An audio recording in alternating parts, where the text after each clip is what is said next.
Hi, I'm Neil deGrasse Tyson, your personal astrophysicist, and this is Innovators.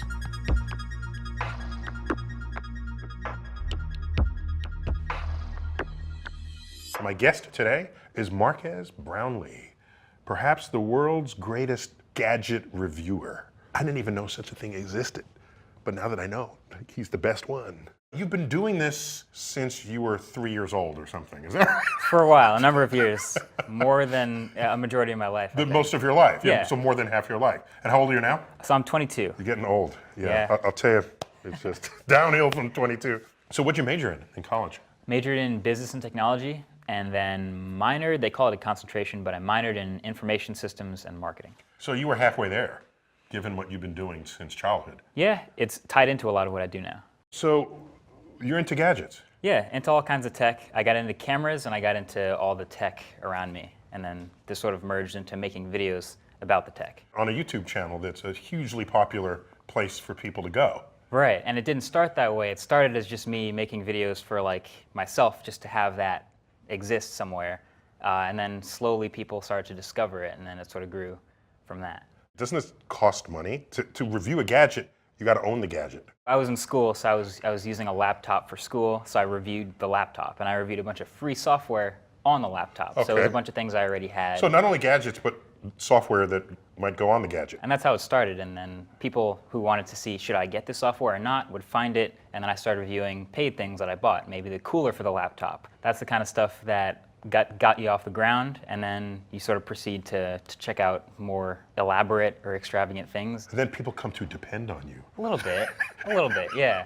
I'm not buying it unless Marques. When it's something you use as daily as like a smartphone, for example, that's the kind of thing you do actually put a lot of research into and watch a whole bunch of videos on before you actually buy it. So when did you realize you started having a following? Because you don't exist in this world unless people care who you are. Yeah, a lot of the early videos were just for people buying this one laptop, so it wasn't necessarily a lot of people watching. One of the turning points is a video I did about a web browser when Safari by Apple came to Windows. I made a video about that, woke up the next morning and I had a couple of thousand views from people who weren't subscribed. And that was kind of a light bulb moment, like, oh, people actually kind of care about this timely information. And by then you had just turned 5 years old. I think I was probably about 15, so I'll give myself that. Same difference.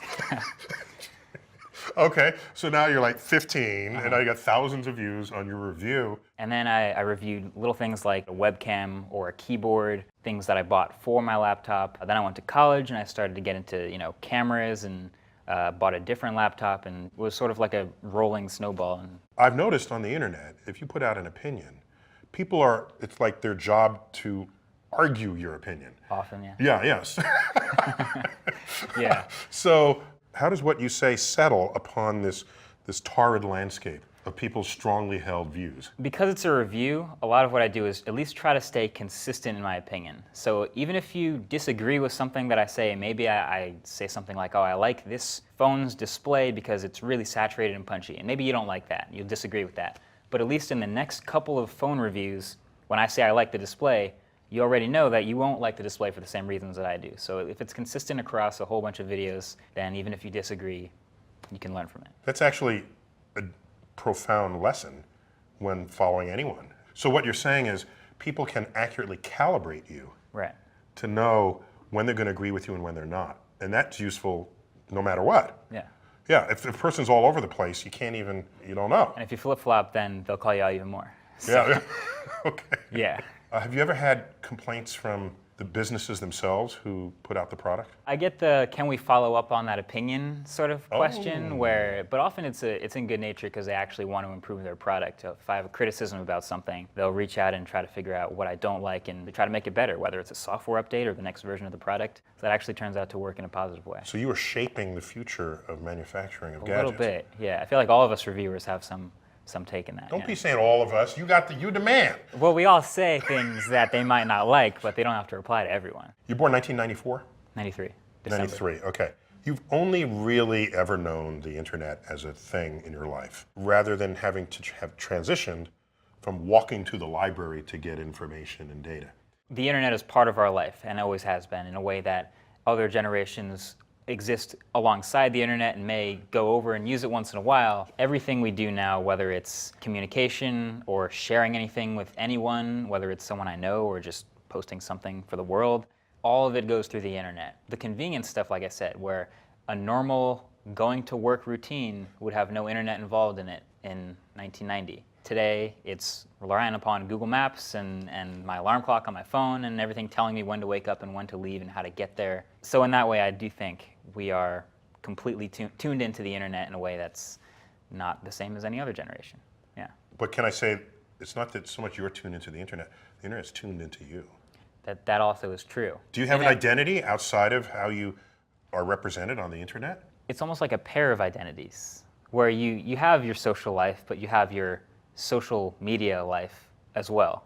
And sometimes they're different. You'd be surprised how different they are with a single person having an online life versus an offline life. How close are the two for you? For me, I'm the same person. We'll be the which is judge. easy. We'll be the judge of I that. mean, you can look it up. I'm out there. It's all the same. What about the eternity of the internet? The picture of you dancing on a table drunk at a party, Right. and now you're applying for a job. Yeah. So I'm Father Time here, and I'm your grandfather. Yeah. And I say, in my day, you didn't give anybody any information Right. at all. Now you are putting all this information that I previously held secret. You're saying, here it is. Yeah. Here's my age, where I'm born, what schools I went to, who my friend circles are. It's all on the internet. So that's not even private. Yeah. And you're making it not private. I think people want to be able to control what shows up or not. A picture that someone else uploads that has you in it, you don't really have control over that, but you still have control over everything that you post. That's the difference. So you can at least prune that. What would you say has changed most since you were 15? I'll give two things. One, displays have impressed me a lot, and The quality and resolution. the quality, the crispness. detail, the crispiness, all that stuff. And also more recently, cameras. Cameras in smartphones, cameras in laptops, the front-facing cameras, but especially in smartphones have gotten a lot better. But the number one thing I'd say is the displays. How about handheld? What? Because for most of us, we're not thinking, gee, there's 20 things I wish they would invent and they haven't yet, because they're ahead of me at every step. Can you list some things that you know the rest of us can't live without and we don't know it yet? One of the things that I look forward to that I don't necessarily see up to snuff yet is battery life. On a mobile phone, we never really had like a week or 2 week long battery life. If you took your phone out of your pocket 5 years ago, it was dead by the end of the day. Often 2 days maybe, if you're lucky. Today, your high-end phones are still dead by the end of one day, charge it every night. If battery technology can get to a point where physics will let you go for a week or two. And of course, battery technology is the most antiquated thing in a phone. It's straight chemistry. It's straight chemistry from the 19th century. Yeah. So that's the thing. that's lagging way behind Exactly. other advances in the phone. For sure. And in fact, correct me if I'm wrong, most of why anything is lasting longer at all is not so much because we're making better batteries, but because the power consumption has been dropping. Efficiency is one of the most important factors to battery life in the display and the electronics inside and all that stuff. That's the reason the battery life is any good. So batteries. Yeah. All right, so what next? What do you think should be invented that hasn't yet? That's like the golden question. If I knew, I couldn't tell you. I wouldn't even know. Wait, so you don't know what it is you can't live without yet? My job is to look at what these really high-end innovators are coming out with and critique it. And it's going to be awesome, and it's going to be new, and it's going to be fantastic when it's efficient and available for everyone. But when it first comes out, us early adopters look at it and talk about the goods and the bads, and I feel like that moves it forward. Maybe these companies, Apple and Microsoft, maybe they've got a little branch called "What Does Marques Want?" That's like the group. yeah. Let's see if we can make him happy. In a lab behind like a red and black door. Yeah. It's a secret door. Yeah. They're trying to make you happy for what the next thing is. So we've crossed certain thresholds of device innovation.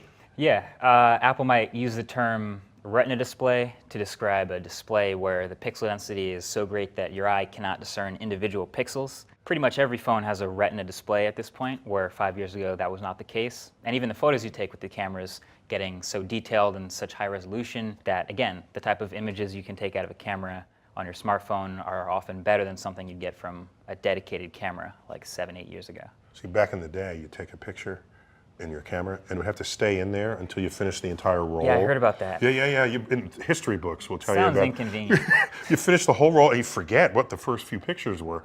You finally finish the roll, and then you walk it to a place, and they hold it for a week, and then you come back and then you're reminded of the photos. Then you're reminded of the photo. Nice. So what are you going to be telling your kids? Honestly, I'm thinking cars. So I hope I get to say, like, back in the day, we actually had to hold the steering wheel, and when we wanted to turn, most of us would put the blinker on. Some of us weren't so good at that, but then we'd turn the wheel and move. And they say, wow, Dad, you had to actually move your arms. And we had to put gasoline in it and would make this explosion in the car. Yeah, all this weird stuff. Right, they're little explosions. Yeah.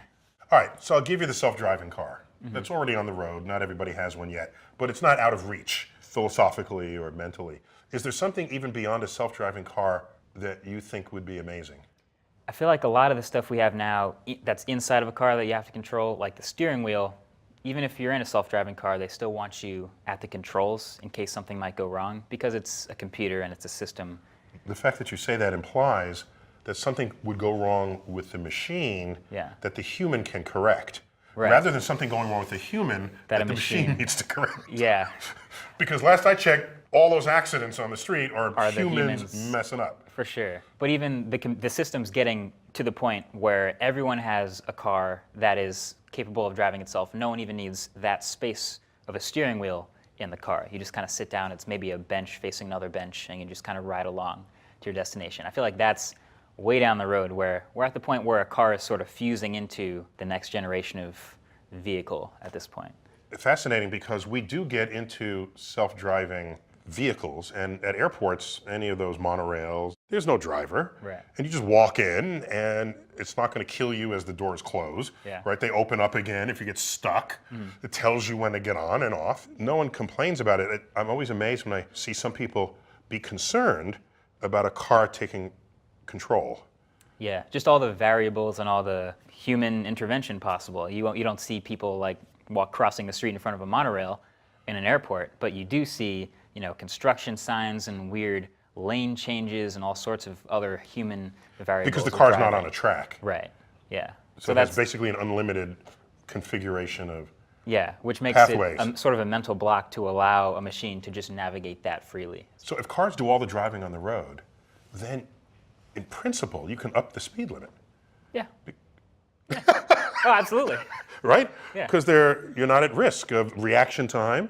A car can way outperform a human mind. So I'm imagining you go 150, 200 miles an hour driving down the road. No problem. And they'll just weave seamlessly within each other in a way that would be scary if a human was trying to do it, but it'll just be totally normal. That's right, because if all the cars are going any high speed, then it's a moving coordinate system. That's the other thing. All the cars are sort of talking to each other as points in the matrix, and they can all avoid each other because they already know if car all the way on the right lane with a bunch of stuff in between it knows it wants to go to the left, and car all the way on the left knows it wants to go to the right, and they can tell the cars around it, I'm trying to go to the right, I'm trying to go to the left. Human couldn't do that with another car on the other side of the road. No, you can honk. But I mean, you can try, but those machines can work with each other much more efficiently than any human can. I never considered that. Yeah. Is there some value that people have to holding the steering wheel and driving a car that they would lose by letting the car drive itself? Yeah, I think it's just a mental thing. I think people. You think we'll mature out of this? Well, people problem? like driving. They like a loud, fast car that they can drift around a corner. So that's like a thing that people will hold on to. These are testosterone-laden men. Sure, but the other thing. Want loud cars. Yeah, and then the other thing is I've sat in the driver's seat of a Tesla that has autopilot on. Even to like look away from the road for a second while it continues to drive doesn't feel right. Like it's a sort of a mental block you have to overcome. Yeah, so you're going 60 miles an hour behind a truck down a highway and you don't really want to look off the road, but you totally can because it's totally fine. But it's still like up here that people will still be a little bit behind on. All right, so here's a car in charge of your trip. It's kind of already that way when you dial up a Google map. It tells you which direction, where to go and when to go, and how to avoid traffic. That's some version of AI. So do you have any sense where AI is taking us, and are the fear factors that many people have legitimate fear factors, of course, of AI. machines taking over our lives. Yeah, people getting And scared about all the information. Ultimately committing homicide upon us. Here's something I found that was really interesting. On my The phone, movies tell us this. That's why we it's know. inevitable. Inevitable, of apparently. course. I have an app on my phone called Google Now, and if I go to class enough times with my phone in my pocket, it knows that I go there every day, so it puts that down as where I work, but it knows I go there every day. And if it's far enough away that I drive there every day, it'll start to show me a card in the morning of when I should leave based on traffic to get there on time, because I go there the same time every day. If there's an accident, So it's watching it'll you. wake me up earlier to tell me you should head out earlier. Because to get there's an there. accident on the road Because there. there's an accident on the road you're about to take to get to the place you're about to go. And you're this okay with stuff, all this? I'm okay with all of it because it's helping me. People don't like to think that Google knows all this about us. They're going to use this information. I feel like if they're giving back this information to help me in this way, that's actually really useful. I'm okay with it. But at the same time, I do understand the natural concern with all the information that's out there. Okay, that's access to you and your life's privacy. But what I'm specifically talking about now is AI. The fear that people have of a machine going out of control, a machine judging that your decisions are not good today. In fact, you are a menace to society. You've got to have some thoughts about it. I haven't seen anything close enough to that it has struck me as a concern, and maybe I haven't seen enough. But You said that so politely. I've seen the examples in fiction of this being a crazy, scary thought, and I get that. While it is definitely a future problem, I don't really think of it as an immediate issue. When you're the ripe old age of 32, how do you want to be living life? What technology do you want to be surrounding you? I hope car tech is on another level. I hope that's the most exciting part. And that's the right horizon for this to kick Yeah, in in the if next it's going to 10. do it. I hope the handheld devices we have are no longer handheld, and that's pretty ambitious for 10 years, I think. But the But where are they? communication. Are they- Well, someone would argue they're like in your arm or like on attached. You've seen wearable tech smartwatches that kind of shrink down and end up on your wrist or on your ear or around your neck or something like that. But how about the biology technology the interface? sort of interfusion? Yeah. It's Put a little USB thing right here. Yeah, right in your the neck and- they kind of did that in no one called it that, but they were USB ponytails in Avatar.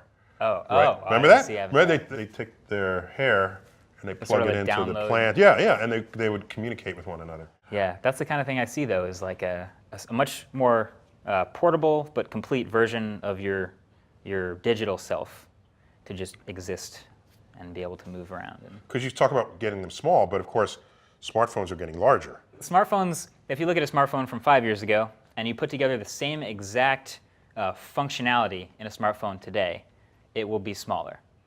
But smartphones do so much more today, and they happen to have bigger screens, which makes the whole thing bigger. And I have a 5.5-inch screen in my pocket, which is unheard of 5 years ago. But they do so much more, and they're enabled by constant information downloading to it. I would love to have a slightly smaller version of the extremely complicated versions of smartphones we have today. But then what'll happen is the hardware will get better, and then they'll want to add stuff you haven't dreamt of yet into a phone that's the same size, So it'll be the same size, but do way more. but do way more. I'm fine with that. You're okay with that? Yeah. Okay. What the hell is pi doing in the middle of your shirt? Pi, I get the times divide. But it's like an aesthetically pleasing, simple symbol. okay. How many decimal places do you know of pi? 3.1415926535. How many you get? 12? That was 12, Yeah, yeah. 12. I'm like 6 decimal places. I got it. 3.1415926. 8. 8. I got 8. There you go. That's it. I'm putting that on my resume now.